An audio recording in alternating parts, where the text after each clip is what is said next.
The tension was thick before the cameras even started rolling. One side sat confident, flipping through notes like they were ready to control the room. Across the table sat someone younger, calm, unshaken, composed. It started with a question, the usual one: policies, criticism, the same tired accusations. But instead of dodging, the answer came firm and clear. You're misreading the intention. Fighting for everyday Americans means recognizing all voices, including those ignored by elitist narratives like the ones repeated on shows like this. That hit a nerve.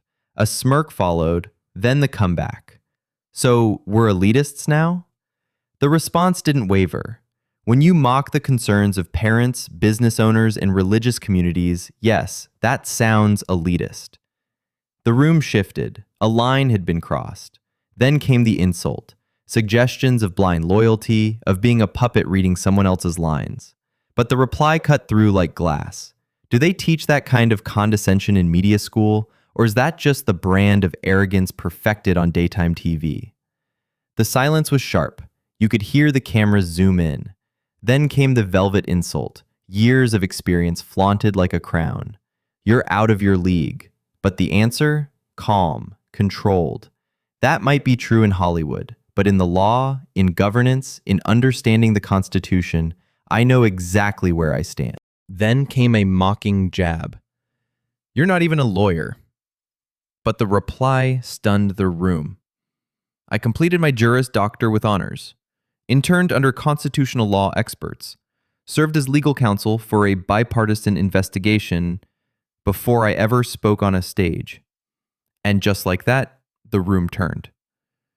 If you want to challenge me on free speech, equal protection, or executive authority, let's go. But don't confuse youth with ignorance or composure with lack of substance. A few clapped. Others just stared. The power had shifted. Then another shot was fired. How do you defend a president who's been indicted more times than he's sworn in? The answer? Unshaken. Innocent until proven guilty isn't a slogan, it's law. I support the Constitution, not personalities. If you only believe in due process when your side benefits, you don't believe in justice, you believe in revenge. The air snapped.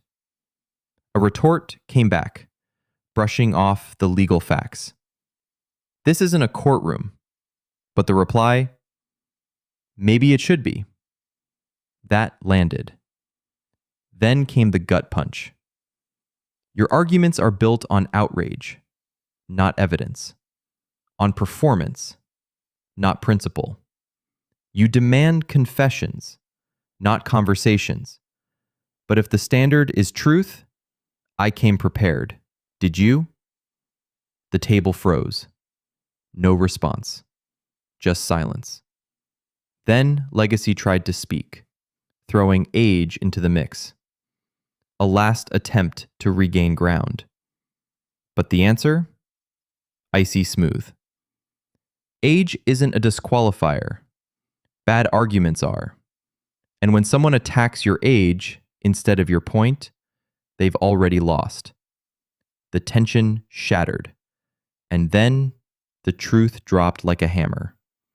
I came here expecting debate, not assumptions, not insults, and definitely not to be dismissed for my age, especially not by someone who claims to fight for women's voices. Eyes widened, heads turned. The entire stage shifted. I brought case law. You brought snark. So if this is about identity, you win. But if we're debating ideas, I'm not here to play. A pause, then a smile.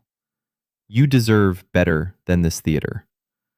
We're on national television, and while families struggle with bills and schools fall apart, this show chooses personal attacks over real conversation. Then came the quiet killer.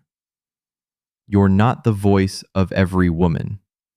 just the loudest one in the room. That line stuck. No reply, just silence. Hands clenched, eyes wide. And still, the moment wasn't over. I didn't come here for approval. I came to be heard. And if I had to fight for that moment, I'm okay with that. The cameras kept rolling, the internet exploded, and for a rare moment in television, something real happened. Not just for the stage, but for every viewer watching at home. And it all ended with this. I fight for the Constitution, not applause, not clout, but for the right of every voice, including the inconvenient ones, to be heard.